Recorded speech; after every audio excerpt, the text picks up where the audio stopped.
Has he arrived? And did Jared Kushner just fulfill Daniel's prophecy?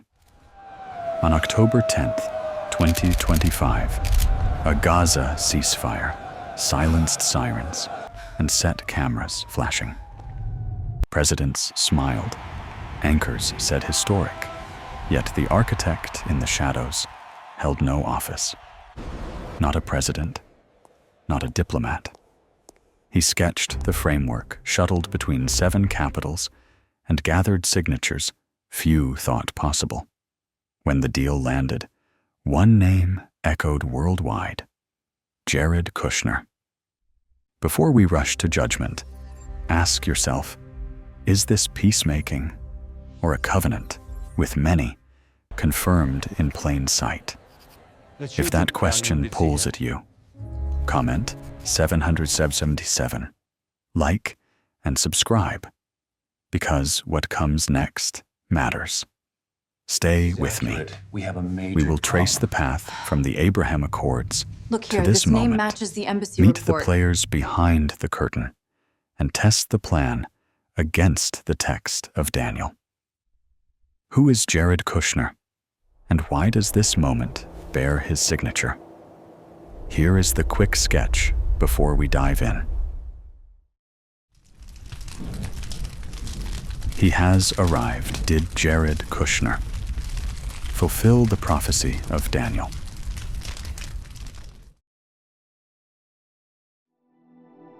He's Donald Trump's son-in-law, married to Ivanka, the quiet figure who once walked West Wing corridors and then slipped into the shadows.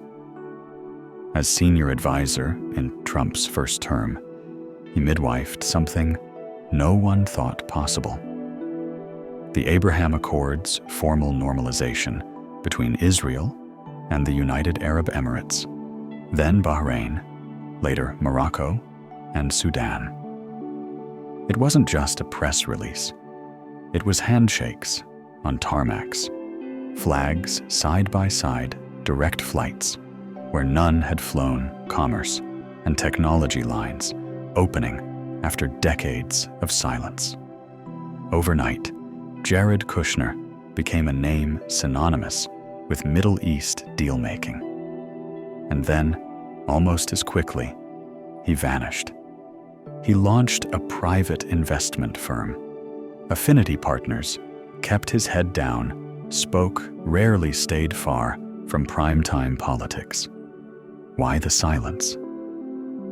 Was it retreat or preparation?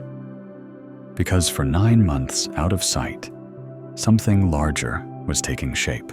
Picture the scene. Closed-door hotel suites. Midnight calls crossing time zones. Drafts passed back and forth with tracked changes nobody outside the room would ever see.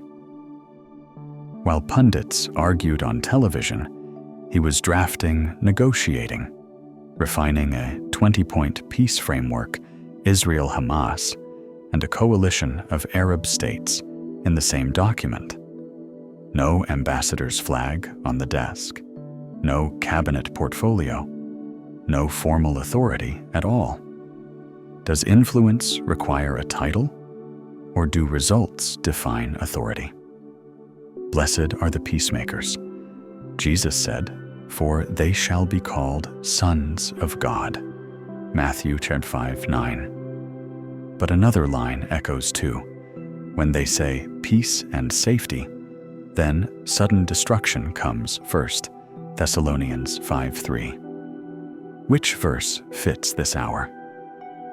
On October 9th, the signatures dried, cameras clicked, and from a podium far from the negotiating table, Donald Trump named names. He thanked Jared Kushner openly, called him essential, irreplaceable, the one who made it happen. If you were scrolling your phone at that moment, seeing the push alerts stack up, what would you have felt?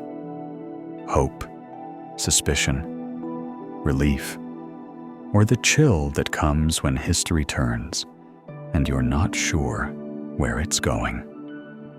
Would you have whispered, "Finally," or asked, "At what price?" Consider the paradox. A private citizen moves, pieces, statesman couldn't budge, stitching enemies into a tentative fabric of coexistence. Is that peacemaking or deal-making with a clock hidden in its gears? Daniel wrote of a figure who would confirm a covenant with many for a set time. Daniel 9:27, and another line says, "A ruler would, by peace, destroy many." Daniel 8:25, KJV. Are those merely ancient words, or do you hear their cadence in today's headlines? If you stood in Jerusalem that week, hearing rumors fly from cafe to checkpoint, would your heart lift at the thought of sons and daughters walking safer streets, or tighten at the thought that prophecies sometimes wear the cloak of diplomacy? Step into the room. For a moment, sit in the empty chair across from the draft marked version 14. Imagine reading Clause 7, then Clause 13, the enforcement mechanisms in Clause 19. Do you lean forward and say, "This could hold"? Or do you circle a line and murmur, "This is where it breaks"? If a single name is thanked for pulling the threads together, do you see a servant of peace or the architect of an arrangement that will test the soul of nations? And if you were the one signing, would your pen shake? Let's set the speculation down, just for a breath. We'll lift our eyes from the press releases and look at the scrolls, because what comes next isn't gossip. It's a map drawn long before any podium lights switched on. Discovery 2 begins here, the parallels between this 20-point plan and Daniel's prophecy. Are you ready to hold today's ink against yesterday's words and see what lines up and what refuses to? All right, let's get concrete. But stay inside the story. Why do so many people say Jared Kushner's latest moves line up eerily with Daniel's words, not hype evidence, not rumors, events you can point to? Daniel 9:27 says, "He shall confirm the covenant with many," not invent out of thin air. Confirm, strengthen, make a thing already on the table prevail. In Hebrew, gabar, to make strong. Now ask yourself, when was the last time a single framework pulled bitter rivals, wary neighbors, and great power patrons into one binding track? At the same time, start where the dust actually settled, Sharm el-Sheikh. On October 9th, Israel and Hamas signed the first implementation text of a U.S. Plan Phase 1 of a larger 20-point framework on Egyptian soil. The ceasefire clocks started. Withdrawal lines were marked. Hostage for prisoner exchanges queued up. This wasn't a photo op. It was ink on paper, time-stamped and location-stamped. Do you picture the hall lights, the clipped voices, the signatures that have ended and unended wars in that very resort town? If you'd been standing there, would it have felt like history turning, or just another fragile truce? But the line in Daniel doesn't say "with one." It says "with many." So, who are the many circling this covenant? The core parties are obvious: Israel and Hamas. Egypt plays host and guarantor, the keys to the Rafah gate in one hand, the conference badge in the other. Qatar pushes finances, extracts concessions, and somehow keeps channels open, even after bruising incidents. If you close your eyes, can you hear the shuttle calls between Doha, Cairo, and Jerusalem, as clauses are massaged into language everyone can swallow? Then the circle widens. Turkey, after months of distance, steps forward, with logistics aid leadership and readiness to put people in a monitoring mission, civilian and military. The United Arab Emirates. No friend of Hamas still keeps the reconstruction lane warm, tying big checks to stability benchmarks. If you were the one drafting this, would you risk bringing Ankara and Abu Dhabi into the same room? Or would you do what the plan did and braid their roles across different tracks so they reinforce rather than collide? And the silent giant, Saudi Arabia. Not splashed across every communique, but there, in force, at Sharm el-Sheikh, signaling that what begins in Gaza touches the wider chessboard normalization calculations, Iran containment, and who gets to define regional order the morning after. Did you notice how Riyadh lets the foreign minister carry the standard, while the crown prince watches the ledger lines of risk and opportunity?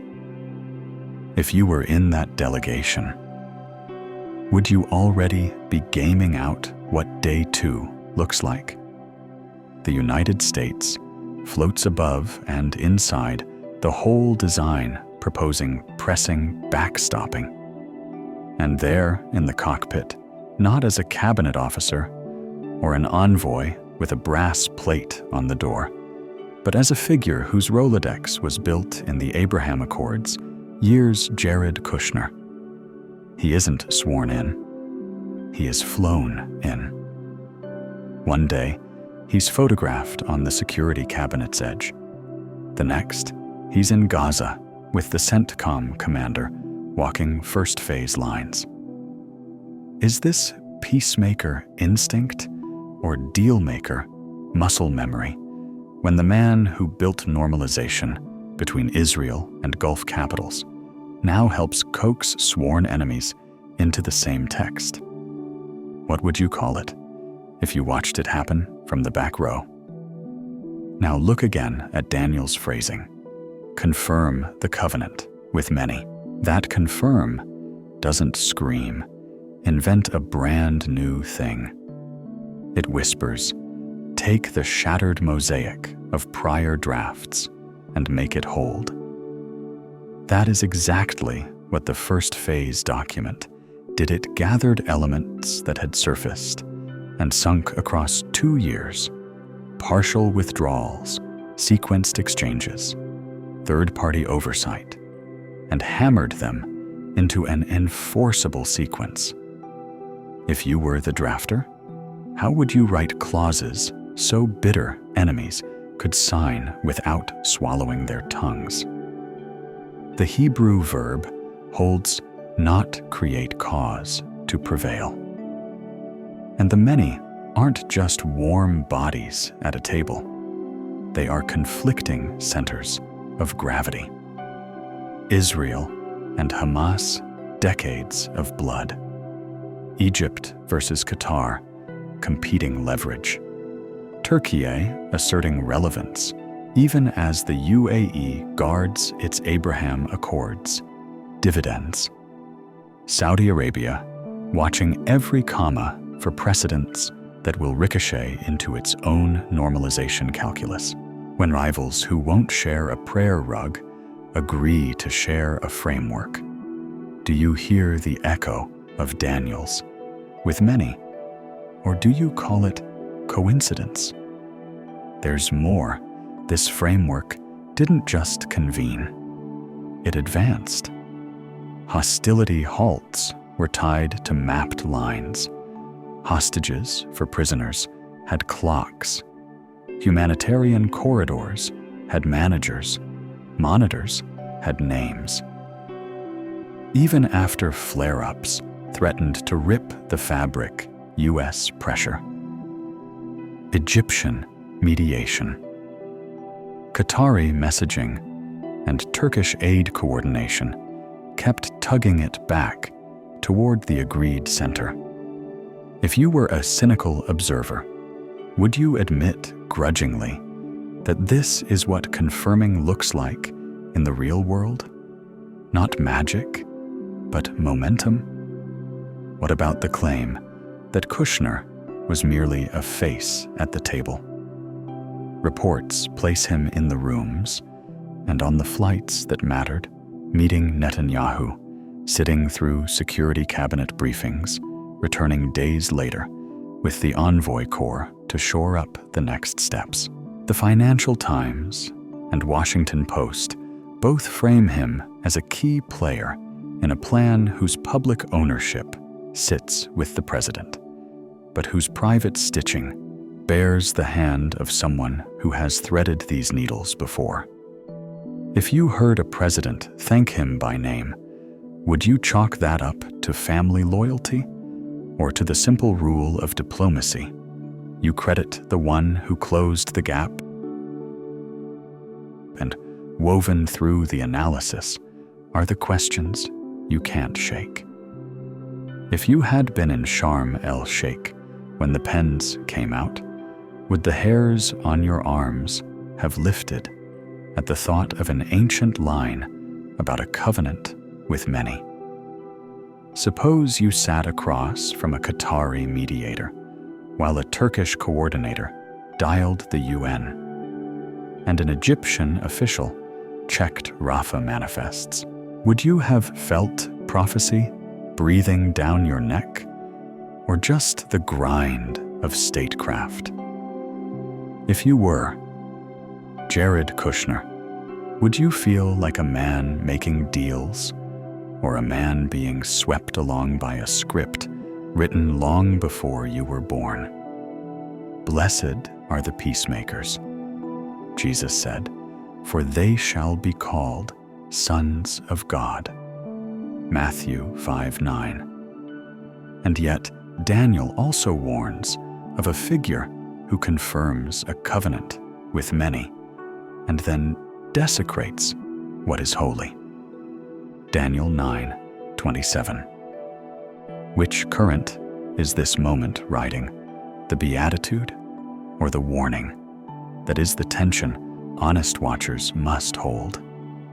For now, all we can say is this: a covenant has been strengthened, and it involves many Israel, Hamas, Egypt, Qatar, Turkey, Saudi Arabia, the UAE, and the United States in the lead, some as signers, others as guarantors, financiers, or implementers. Whether that sounds like fulfillment or mere resemblance, well, that's the question, keeping late-night lights on from Jerusalem to Cairo to Doha. So is Jared Kushner, the peacemaker or the deal maker? Maybe the better question is the one Daniel leaves hanging in the air, like a held breath. When a covenant is confirmed with many, what comes next? Keep your eyes on the text and on the timetable. You're right to say plenty of treaties have many signatures. Paris had them. Camp David had mediators. Fair point. But Daniel's words aren't about a vague multilateralism. They point toward a covenant that touches Israel's story directly, which is why the second parallel matters more than it first appears. Absence of God, promise of peace. Subtle? Yes, but decisive. We hear peace plan, and our hearts want to exhale. Peace is always good, isn't it?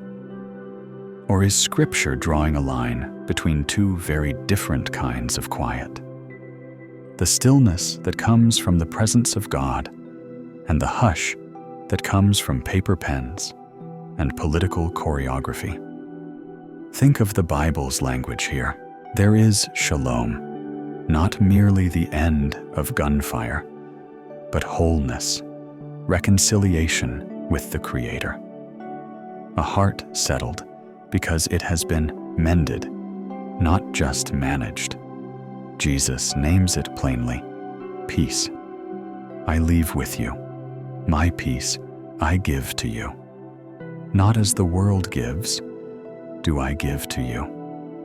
John 14:27.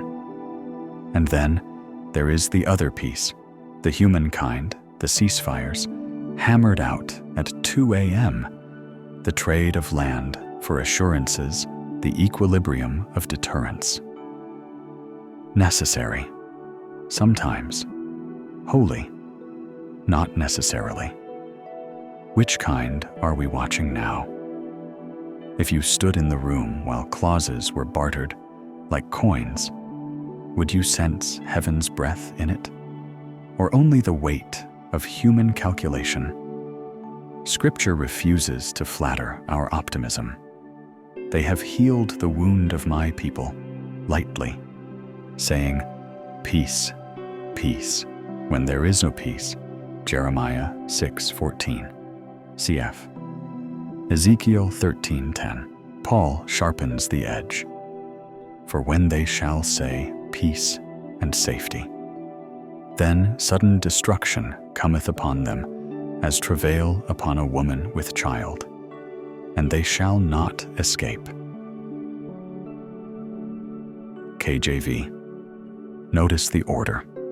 First, the declarations, press releases, podiums, relief in the streets. Then the shockwave. Not gradually, suddenly. If you were an Israeli parent walking a child to school, the morning after the signatures, would your shoulders finally drop? Or would the hair on your neck rise because you've heard this cadence before? That's the prophetic tension. A plan centered on Israel, yet markedly secular in its premises, promises to fix what it treats as merely territorial math, security, architecture, economic uplift. Useful tools, all of them.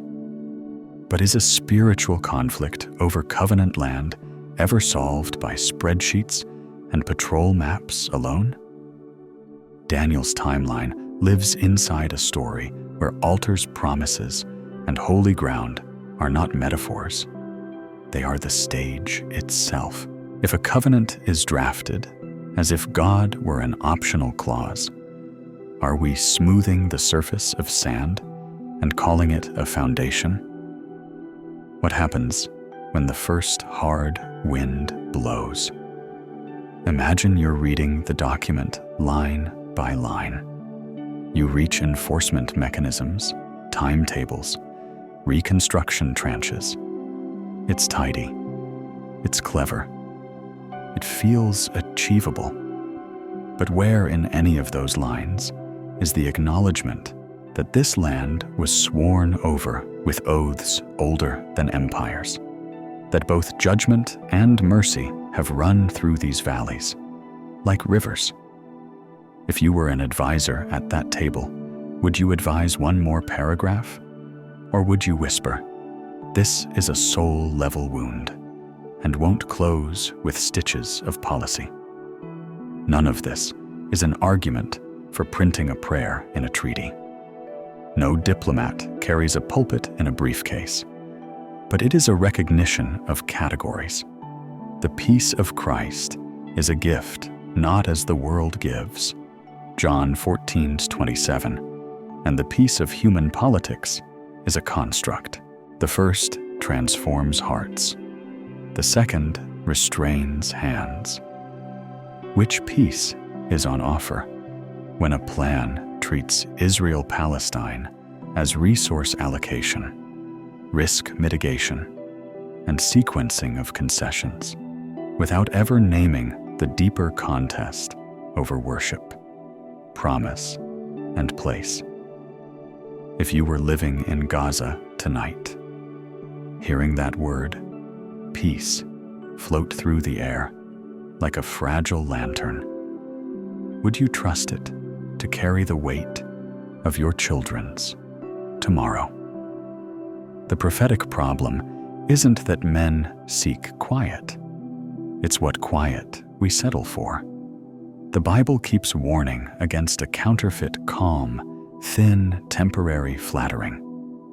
There is no peace. For the wicked, says the Lord, Isaiah 48:22. And yet the true shalom is not a mirage.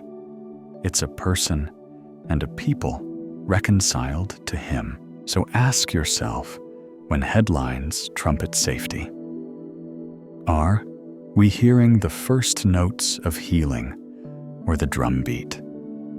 Paul described the calm before the contraction. If the covenant in Daniel touches Israel and arrives without the God of Israel at its center, what kind of peace are we really applauding? Hold that question. Don't rush past it, because the difference between peace from God and peace about God may be the difference between a house on rock and a house on sand. And we all know what the next storm tests. Lean in, because this is where the map and the moment start to rhyme. Ezekiel 38-39 sketches an invasion, not in foggy poetry, but in coordinates and intent. And before any army moves, the prophet underlines one condition: Israel feels safe. After many days, in the latter years, to a land brought back from the sword, gathered out of many peoples, and they shall dwell safely, all of them. Ezekiel 38:8. Do you hear the cadence? Post-conflict return, national, regathering, then a season of unguarded confidence. Verse 11 turns the camera closer. I will go up to a land of unwalled villages, to them that are at rest, that dwell safely, without walls, and having neither bars nor gates. If you were standing on a sunlit boulevard in Tel Aviv, cafes humming checkpoints quieter than they used to be, would you feel that word settling on the city? Safe. Now place that beside a technocratic peace. Agreements stack like neat stones, ceasefire, timetables, monitored crossings, reconstruction funds, security coordination, each brick whispering, it's working. Is this the texture? Ezekiel foresaw a nation brought forth out of the nations, breathing easier, trading, vigilance for routine. The Hebrew word for dwell, safely betach, carries the sense of dwelling confidently, not necessarily disarming, but living as if the horizon has softened. If a 20-point framework calms streets, oils, commerce opens corridors, does it also unintentionally set the exact stage the prophet described? Walk the line with me. After many days, we're clearly beyond Ezekiel's lifetime. In the latter years, the text nudges us forward. Brought back from the sword, a people who know war by name. Gathered out of many peoples, a diaspora reversed. Then the trigger phrase, at rest, without bars or gates. Could a season of paper made quiet be the very condition Scripture warns will precede a storm?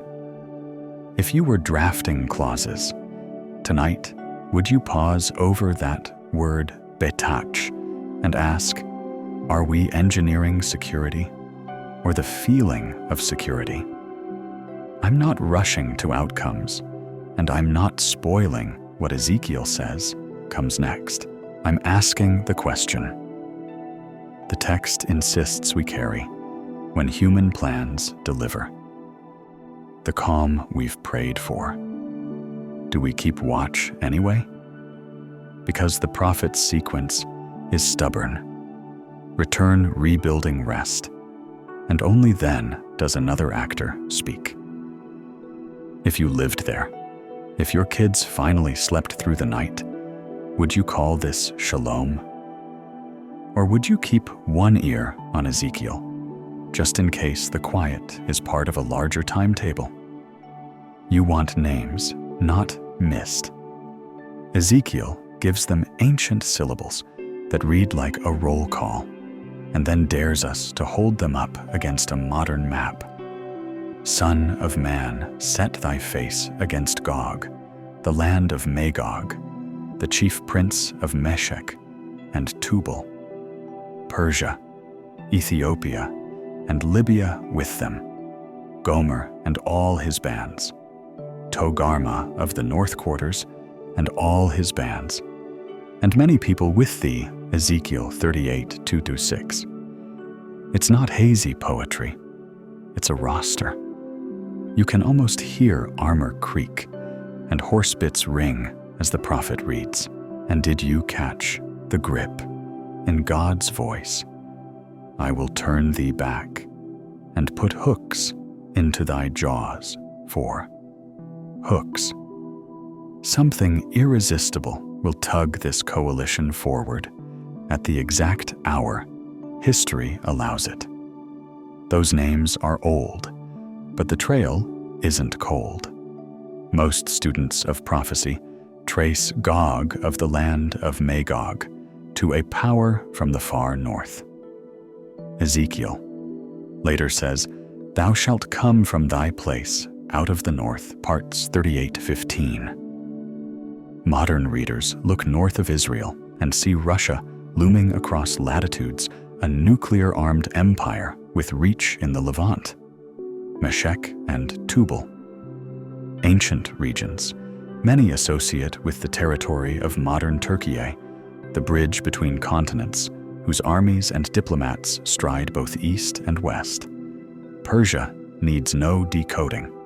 Scripture uses the very name for Iran.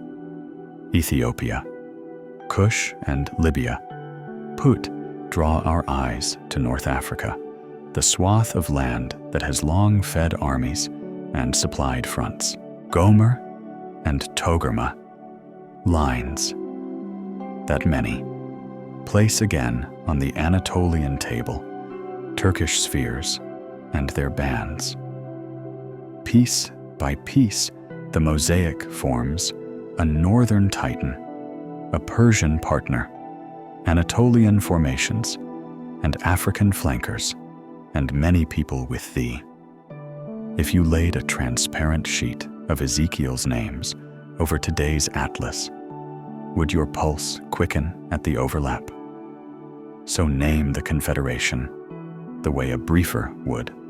Russia, as primus inter pares Iran, explicitly, Turkey repeatedly referenced, and North African allies, Libya, Sudan, Cush, riding shotgun.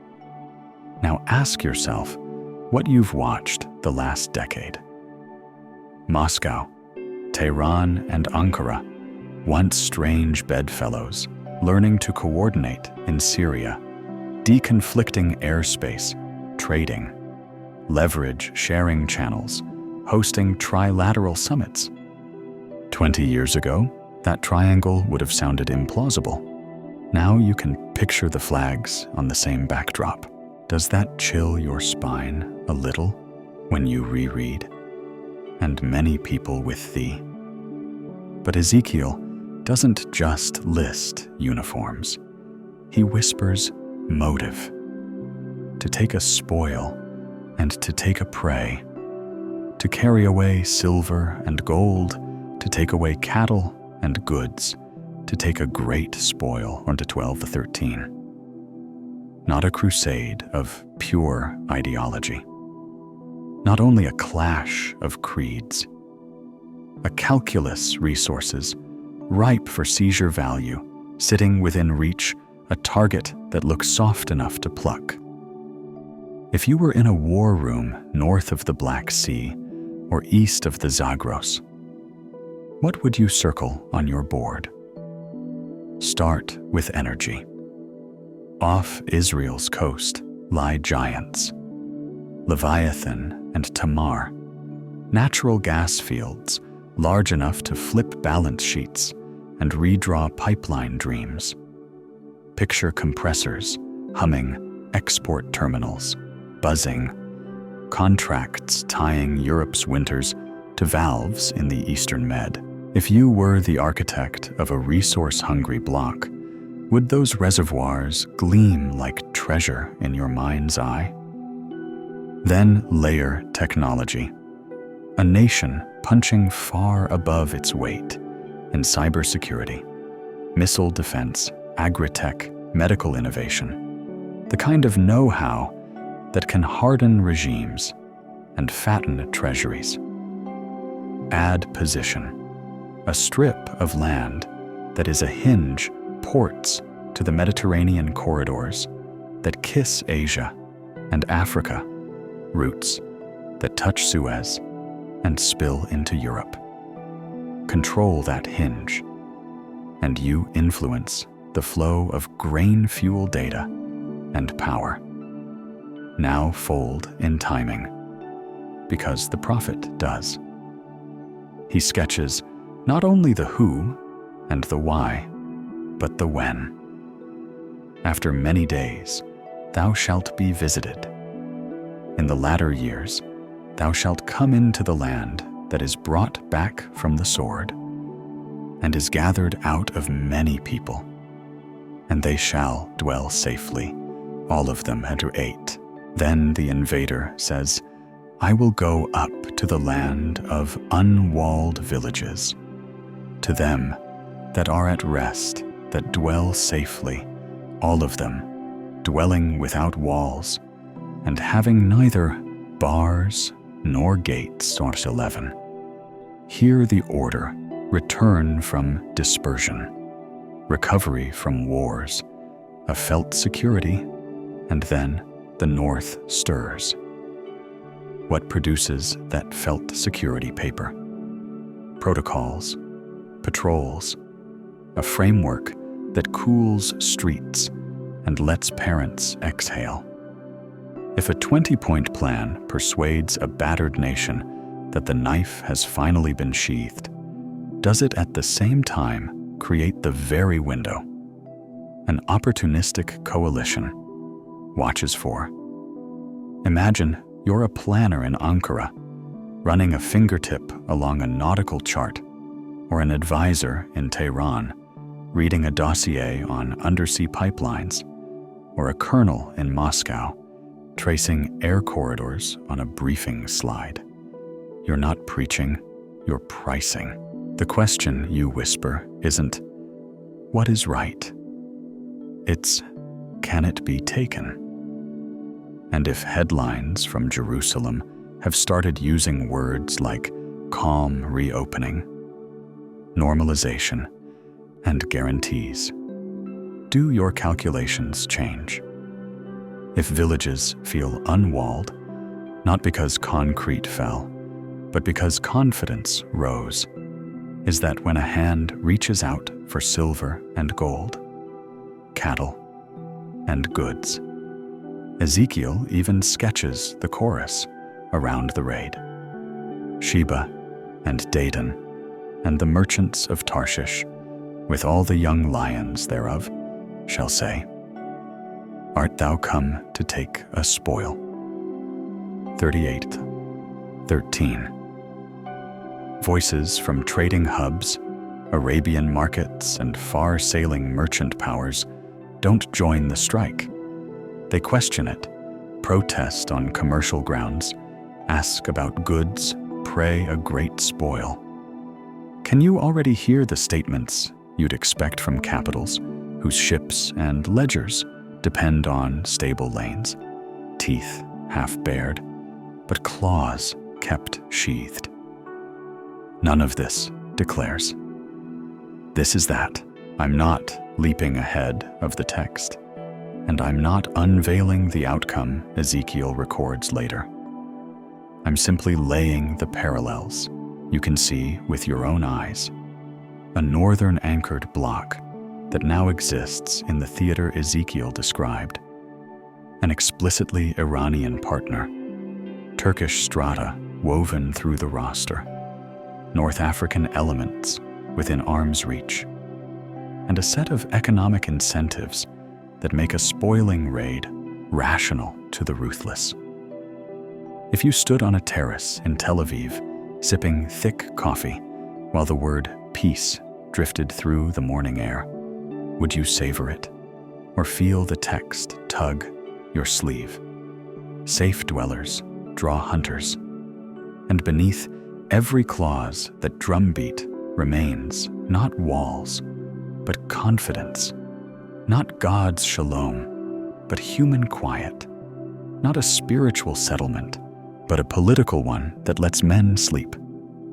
Is that wrong? Or simply dangerous?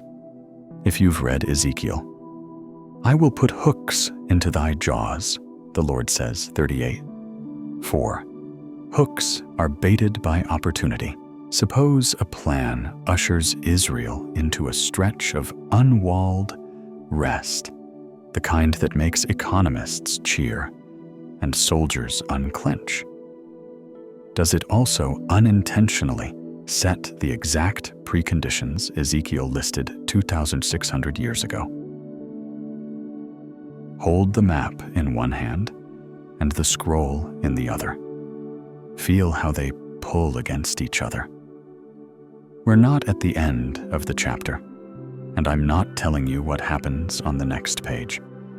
I'm asking the question any watchman must ask if the coalition is named the motive priced and the target lulled.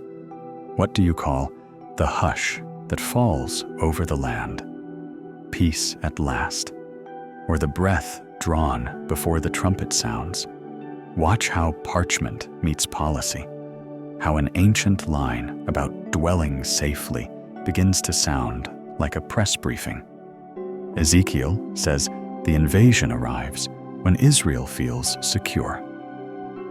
Not merely after wars, not simply regathered from the nations, but at rest. So the question isn't abstract at all. Does this peace plan manufacture that very feeling? Walk with me through its pillars and tell me as you picture each clause being initialed, whether you can feel the nation's shoulders drop. First, demilitarization of Gaza. Point 13 doesn't nibble at the edges. It calls for the whole knife to be sheathed. Hamas disarmed rockets, dismantled tunnels, collapsed command nodes, stripped out. If that holds what happens on a Tuesday morning in Sderot or Nahal Oz, sirens fall silent. Children walk to school without pausing to scan the sky. The ritual of sprinting to shelters fades into memory. Wouldn't you, living there, start to breathe as if danger had truly passed? Ezekiel's phrase begins to glow a land of unwalled villages, at rest that dwell safely. Ezekiel 38:11.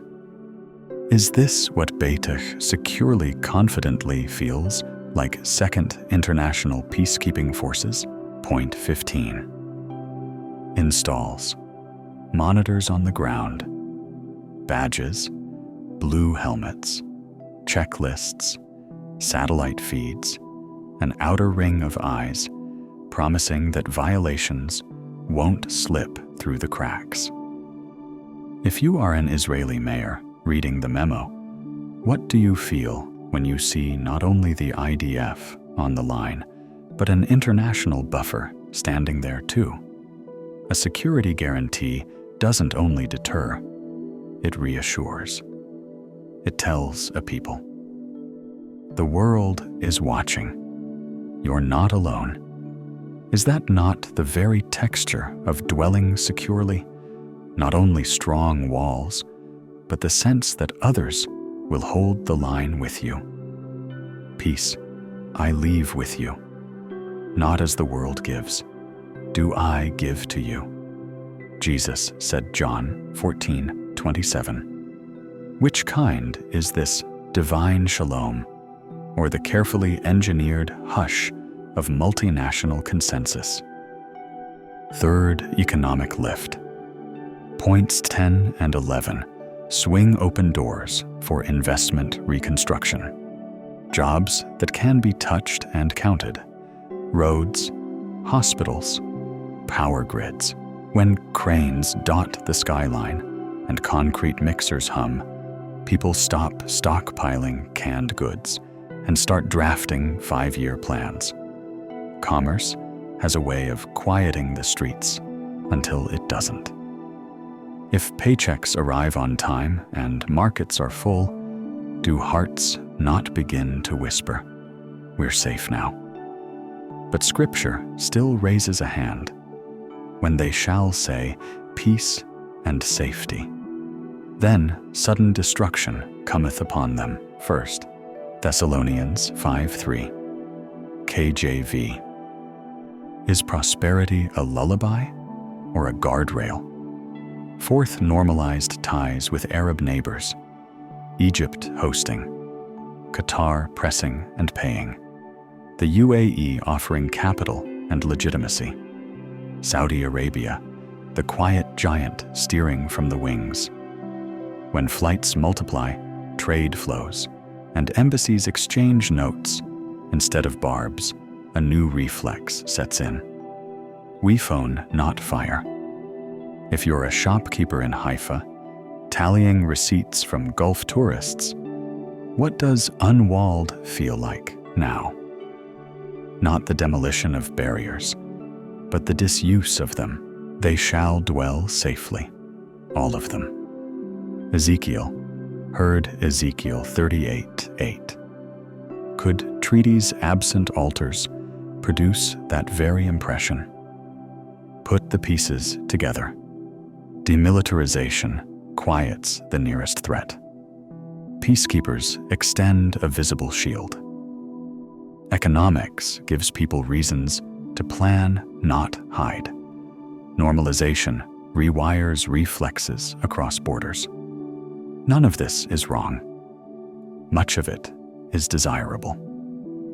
But is it also the condition the prophet underlined a nation? Resting, convinced the horizon has softened. If you were reading this 20-point plan over coffee at a Jerusalem kitchen table, would you underline a line and whisper, "This sounds like Ezekiel's"? Preface.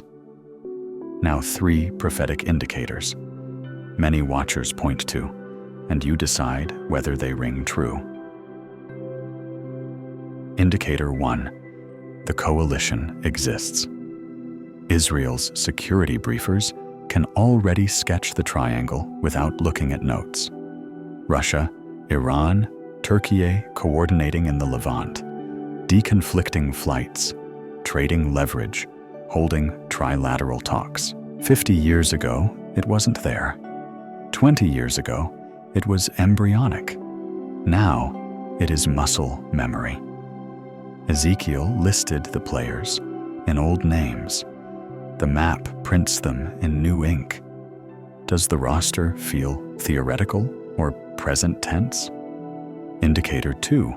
The motive is priced. The prophet's vocabulary is blunt to take a spoil and to take a prey, to carry away silver and gold, to take away cattle and goods. Ezekiel 38:12-13. Not a sermon, a shopping list. Off Israel's coast fields, with names like Leviathan and Tamar Glimmer beneath the waves. In labs and startups, code and circuitry that militaries covet. On the shoreline, a hinge to the med that turns trade routes. Like a key. If you sat in a northern war room, running numbers, would you call that ideology or opportunity? Indicator 3. A drift toward felt security. If point 13 holds and rockets go quiet, if point 15 posts observers at the gates, if points 10 to 11 move capital at scale, and if the neighborhood starts speaking the language of deals, Israel will do what any people would exhale. Training schedules thin, portfolios grow. Op-eds speak of a new era. Is that wisdom? Or is that the very window Ezekiel marked in the margin? Pause here. I'm not revealing what Ezekiel says comes after. I won't sprint past the text. I'm asking the question the scroll forces into our hands. Are we watching a plan designed to produce the calm that prophecy places right before a storm? If you lived there, would you welcome the quiet and still keep a watchman on the wall? Or would you trust the paper to hold because for the first time in a long time, it finally feels like it might? Hold that tension. Don't drop it, because if the plan truly ushers in unwalled days, then you and I must decide whether that is the peace of God or the peace of men that Ezekiel and Paul both told us to test before we sleep. Ezekiel doesn't leave us guessing about motive. God himself says he will put hooks in Gog's jaws. Ezek 38:4. Hooks imply bait, and the bait is chillingly simple. A secure, prosperous Israel that looks like easy prey. Can you picture the calculus in those northern war rooms? They're at rest. They're unwalled. They're flush with goods. Now. And yet, the prophet insists the hand baiting the hook is not human. It's God luring the coalition forward on his timetable, not theirs. If you were watching headlines roll by ceasefires, holding markets rising, would you read them as progress or as a lure being set? Then the sequence begins. Ezekiel's camera does not blink. It shall come to pass at the same time when Gog shall come against the land of Israel, that my fury shall come up in my face. Ezek 38:18. Feel that line, God's jealousy and burning wrath, not as metaphor, but as movement. The first note he strikes is the earth itself. Surely, in that day, there shall be a great shaking in the land of Israel. Not a tremor you tweet about and forget. The mountains shall be thrown down. Every wall shall fall to the ground. Imagine standing anywhere, from the Galilee to the Negev. The ground rolls, facades split, sirens drown in the roar.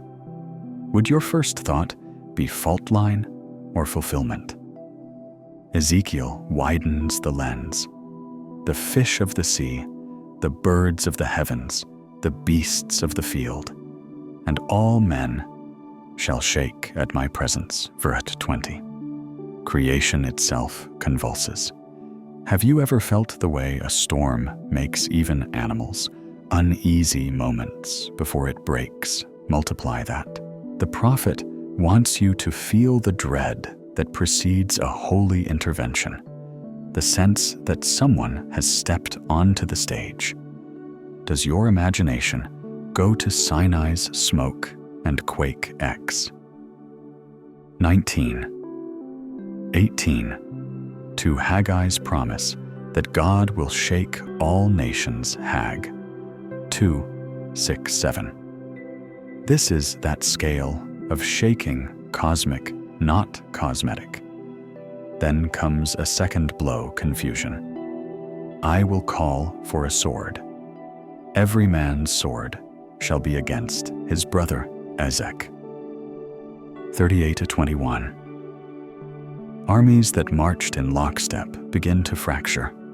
Units misread orders. Allies turn their weapons on each other. Have you seen a historical battle where panic does more damage than bullets? Gideon's night raid, when Midianites set every man's sword against his fellow judge. 7:22. Or Saul's foes melting away in mutual slaughter. Verse Sam. 14-20. Ezekiel says this coalition will implode from the inside. If you were a field commander, watching your line disintegrate, would you blame radios and rumors, or the judge who calls for a sword from above? The third stroke is plague and blood. I will plead against him with pestilence and with blood. Ezek 38:22. Disease sweeps through the ranks, sudden, indiscriminate, demoralizing.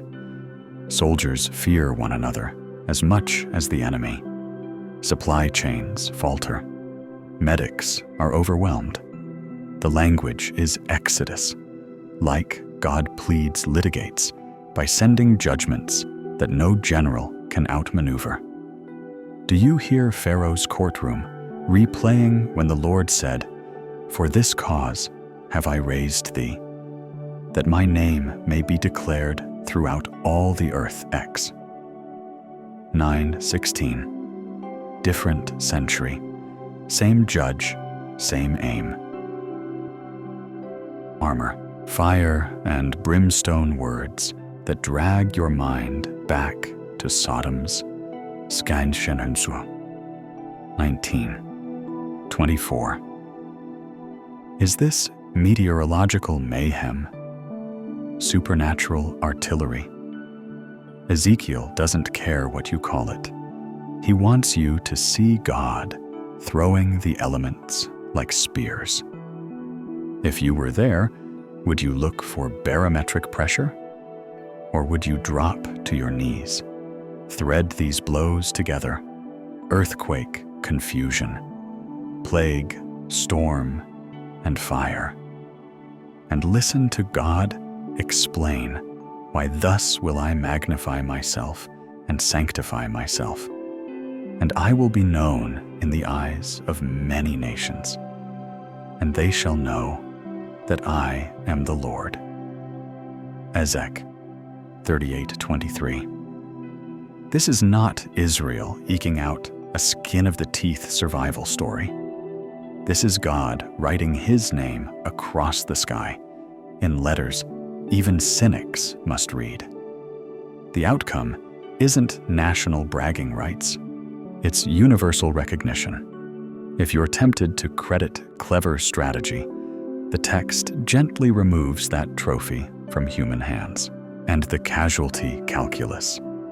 Ezekiel 39 tightens it with a stark line: God will leave but a sixth of the invading force. In other words, 5/6 are wiped out, an overwhelming attrition, not explained by tank counts or sortie rates, but by the cascade of divine judgments just described. Ezek 39:2. KJV rendering. Sit with that for a breath. We are not talking about a marginal setback. We are staring at an army that arrives in confidence and leaves as a remnant because heaven chose to plead against it. If you were an analyst trying to model that outcome, what variable would you put in your spreadsheet for God's fury? Notice, too, how the sequence answers the setup. The lure is a quiet Israel dwelling, securely unwalled by fear and flushed with goods. The strike is a coalition drawn by greed and pride. The interruption is the Lord himself shaking land, scrambling lines, sending plague, hurling hail, igniting fire. The purpose is not ambiguous. I will be known. Does that phrase unsettle you or steady you? If you lived in Jerusalem and the ground began to heave, would you cry out in terror or whisper through tears? He has come to fight for us. Here's where the opening question returns to us, heavier and clearer. Is Jared Kushner a peacemaker or a deal maker? And does it even matter if the outcome guards lives? Some read a 20-point framework and hear Daniel's cadence confirm a covenant with many. Others see statecraft stitched from leverage, fatigue, and necessity. Both readings carry risk. Prophecy can be overfitted to headlines, and policy can be overpraised for what only transformed hearts can sustain. Wisdom is to test claims by their fruits. Do rockets stay silent? Do hostages come home? Do children on both sides walk to school without fear? There is a counterpoint worth holding against our hopes and our warnings. History has known many, with many agreements from Paris to Camp David, that did not fulfill anything beyond their moment. Correlation is not confirmation. And yet, it's also true that Scripture has shaped the moral imagination of millions. To dismiss it as irrelevant is to ignore a force that governs choices in cabinets and kitchens alike. Humility is the right posture before God, if you believe, and before the stubborn complexity of the human heart, if you do not. The human measure remains the truest test. A plan that demilitarizes one strip of land but dehumanizes the people in it will not endure. A ceasefire that buys calm without justice will not hold. Real peace is more than the pause between sirens. It is security for Israelis and dignity for Palestinians, accountability for leaders, and compassion for civilians. If a covenant is confirmed, its proof is not podium words, but quiet nights, reopened classrooms, and neighbors who do not flinch at each other's footsteps. So what should we do? We who are not at the table, but will live with its consequences. Refuse the easy thrill of dehumanizing speech. Verify before amplifying. Support relief that feeds bodies and rebuilds homes, not narratives that harden hearts. Hold leaders, any leaders, to measurable benchmarks: protection of non-combatants, lawful conduct, transparency, and timelines that serve people, not politics. Pray if you pray. If you don't practice the disciplines that peace always demands. Listening longer than you argue, grieving losses. You did not suffer confronting lies, even when they favor your side. If this resonated, comment 777. Like, subscribe not as ritual, but as a small signal for wiser, steadier choices. keep your eyes on the text and on the timetable. Yes, but keep them most of all on the faces that will carry whatever we sign. Choose a peace that is more than quiet, a peace braided with truth, restraint, and mercy. That is the only kind that lasts.